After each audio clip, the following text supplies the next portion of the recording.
Hello everyone, मैं सिमरन गुम्बर स्वागत करती हूँ आप सबका लेवल अप लर्निंग पर। आज की इस वीडियो में मैं आपको DEC 3 का हिंदी मीडियम का पूरा असाइनमेंट दिखाने वाली हूँ।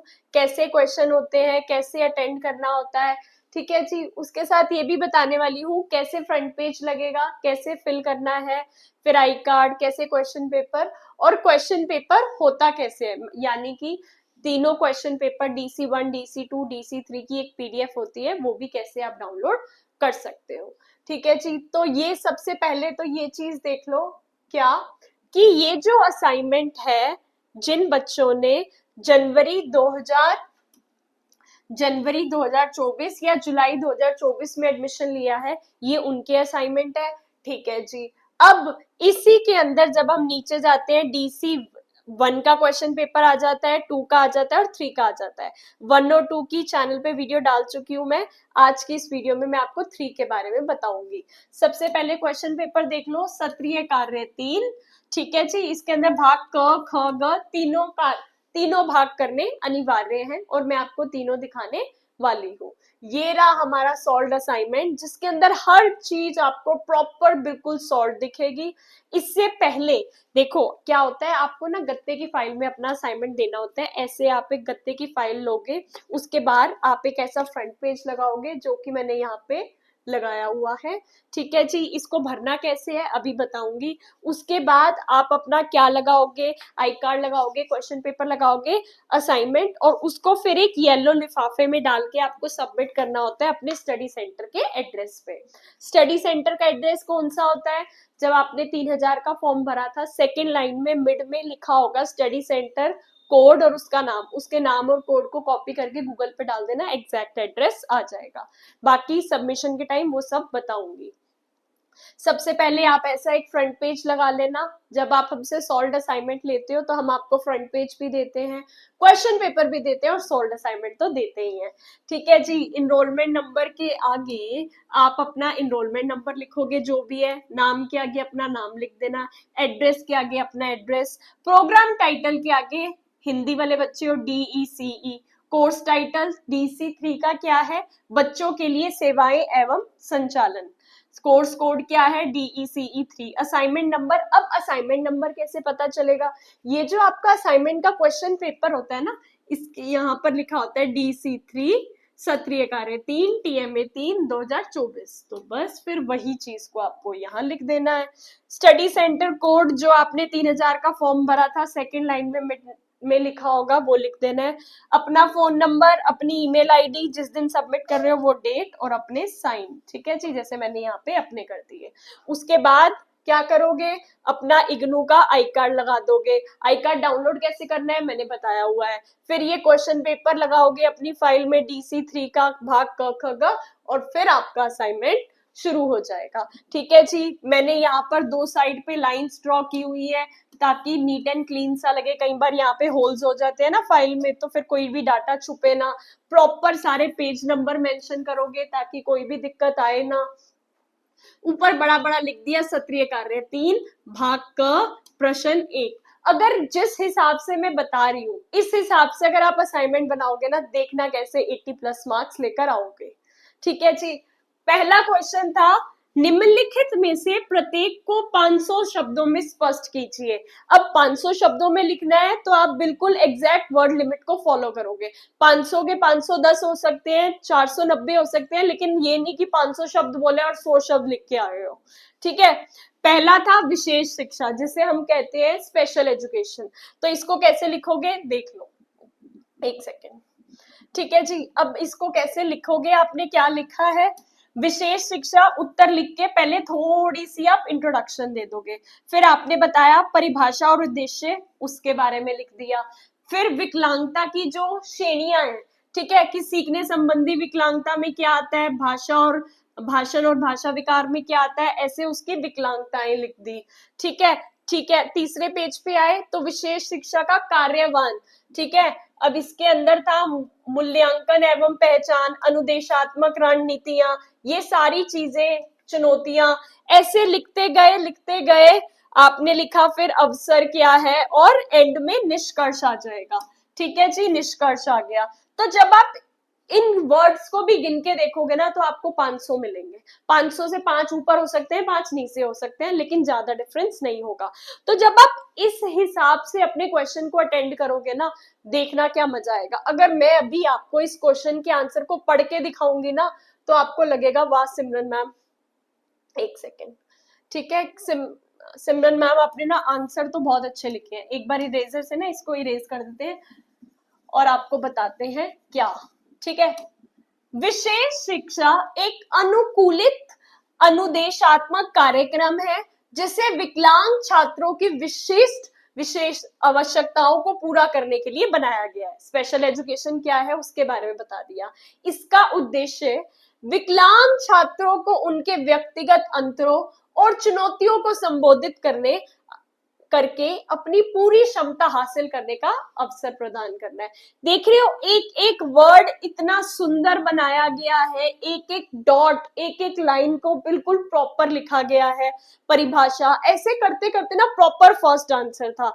ठीक है जी। अब यहाँ पे आप क्या देखोगे, प्रश्न 1 का ख पाठ, मारिया मोंटेसरी की शैक्षिक दर्शन की बुनियादी अवसरें। पहले मारिया मोंटेसरी जी के बारे में बता दिया और उसके बाद हमने एक फ्लो चार्ट बना दिया।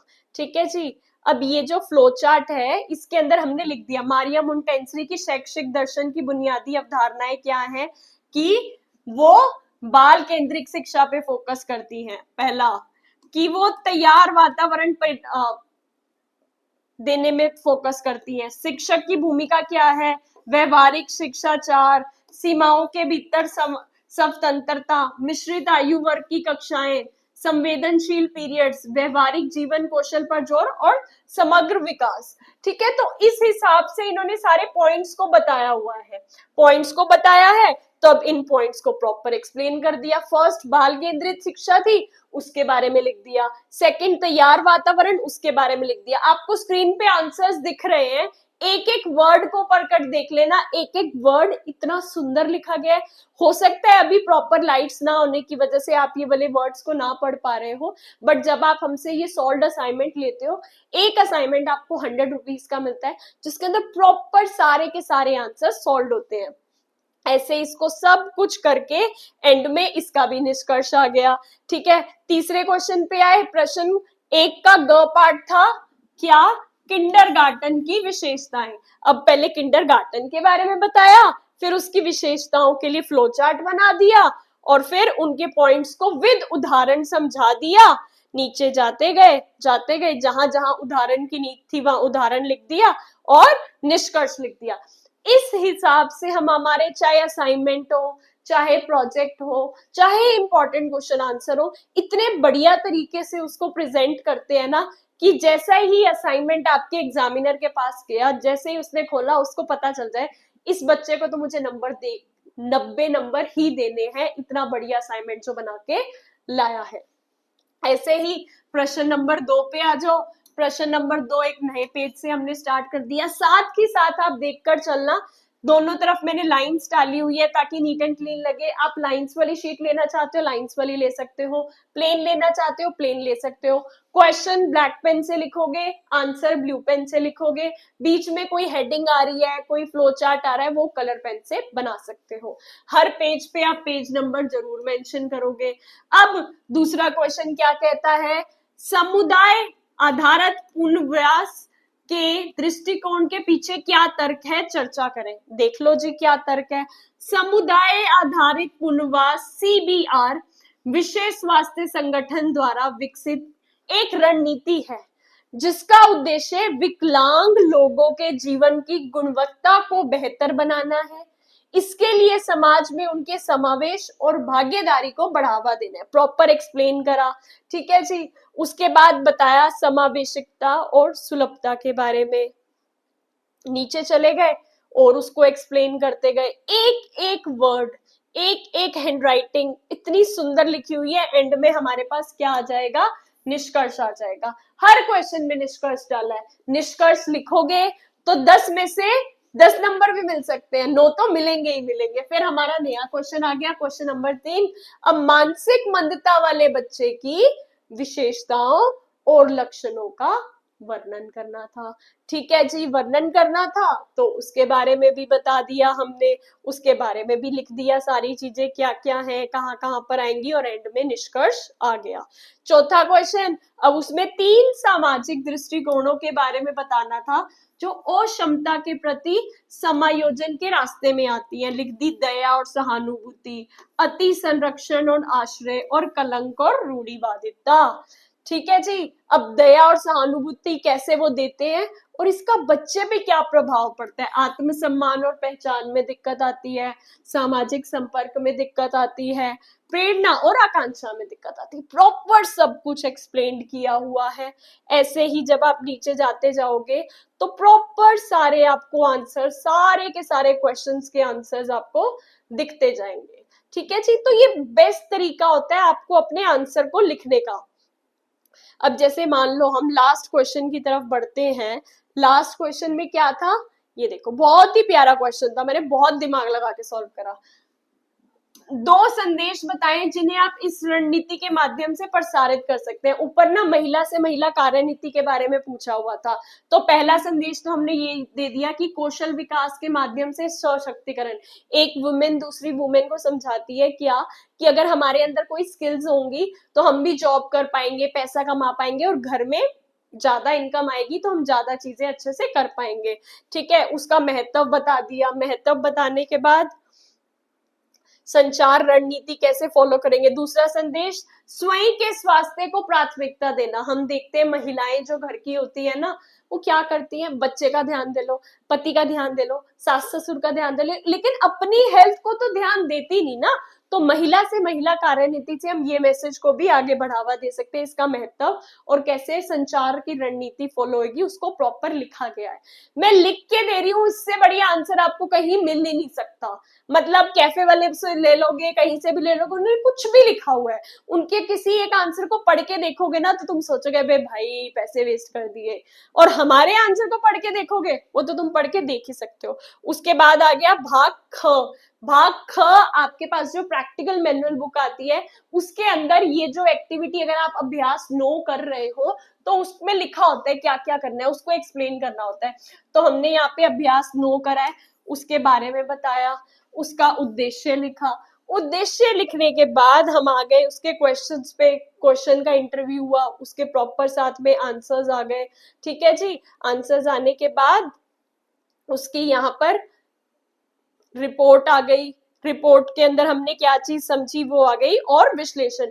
ये क्योंकि मैंने बहुत ही बड़ी 75 इंचेस की स्क्रीन पे पीडीएफ को खोल रखा है तो थोड़ी सी फट रही होगी, लेकिन आपको आंसर को समझने पे फोकस करना है। विश्लेषण करा, जागरूकता, और ऐसे खत्म हो गया ये। अब आ गया हमारा भाग ग। क ख ग। ग में हमने अभ्यास 7 करा, उसकी रिपोर्ट। उसकी रिपोर्ट को भी अब हमने प्रॉपर सारे की सारा लिखा हुआ है कि किस जगह पे कैसे जो ड्राइंग बनानी है, या संचार सहायक सामग्री कि हम ऐसा पोस्टर बनाएंगे, ठीक है जी, हम ऐसा चार्ट बनाएंगे, सब का सब आपको सॉल्व मिलेगा। जैसा असाइनमेंट मिला वैसा का वैसा लिख के बस आपको दे देना है। चाहे आप देखो ये ना इतनी मोटी फाइल्स है मेरी, इसके अंदर हिंदी मीडियम के भी असाइनमेंट है, इंग्लिश मीडियम के भी असाइनमेंट है, ऐसे गत्ते वाली फाइल में आपको लगा के देना है। ठीक है जी, तीनों असाइनमेंट की अलग अलग फाइलें बनेंगी, चाहे आप हिंदी मीडियम के हो या इंग्लिश मीडियम के हो। फिर आप एक येलो कलर का लिफाफा लोगे। येलो कलर का लिफाफा लेने के बाद सबसे ऊपर लिखोगे DECE assignment, DC1, DC2, DC3 to the coordinator. अब जो आपके स्टडी सेंटर का एड्रेस होगा वो कैसे मिलेगा, जो 3000 का फॉर्म भरा था, सेकेंड लाइन में बीच में लिखा होगा स्टडी सेंटर कोड, उस कोड को कॉपी करके गूगल पे डालोगे, एड्रेस मिल जाएगा, वो यहाँ लिख देना, स्टडी सेंटर का कोड भी लिख देना। फ्रॉम यहाँ पर आप अपना नाम लिखोगे, अपना इनरोलमेंट नंबर लिखोगे, अपना एड्रेस लिखोगे, अपना फोन नंबर लिखोगे, और ईमेल आईडी लिख के इस लिफाफे के अंदर तीनों असाइनमेंट डाल के ऊपर टेप लगा के भगवान का नाम लेके स्पीड पोस्ट करा दोगे। ठीक है जी, रजिस्टर्ड स्पीड पोस्ट कराना ताकि आपके पास ट्रैक रहे कि वो डिलीवर्ड हो गया है या नहीं। जो जनवरी 2024 वाले बच्चे हैं, सितंबर उनकी लास्ट डेट है, तो अगस्त के और सितंबर के महीने में अपने असाइनमेंट को सबमिट करा देना। जुलाई 2024 वाले बच्चों की लास्ट डेट मार्च में है, तो आप फरवरी और मार्च में सबमिट करा सकते हो। इसके साथ साथ चैनल पे मैं फ्री वीडियो स्टार्ट करने वाली हूँ, कैसे पढ़ाई करें, ठीक है, फ्री में पढ़ाने वाली हूँ, तो चैनल को जरूर जरूर सब्सक्राइब कर लेना। व्हाट्सएप पे मैसेज कर देना कि मैम मैं इस सेशन की स्टूडेंट हूँ जनवरी 2024, मैम मैं जुलाई 2024 की स्टूडेंट हूँ। आपका नंबर उस सेशन के अकॉर्डिंग सेव हो जाएगा और फिर सारी की सारी आपको फ्री में इंफॉर्मेशन देना हमारा काम है। नीचे व्हाट्सएप चैनल का लिंक गिवन है, ज्वाइन कर लेना। टेलीग्राम चैनल का लिंक गिवन है, उसे ज्वाइन कर लेना। और हंसते रहो, मुस्कुराते रहो, आगे बढ़ते रहो, तुम्हें पढ़ाने के लिए हम हाजिर रहेंगे, बस तुम सच्चे दिल से पढ़ लेना। इसके बाद सरकारी नौकरी की भी फ्री क्लासेस चैनल पे आती रहेंगी। Thank you so much.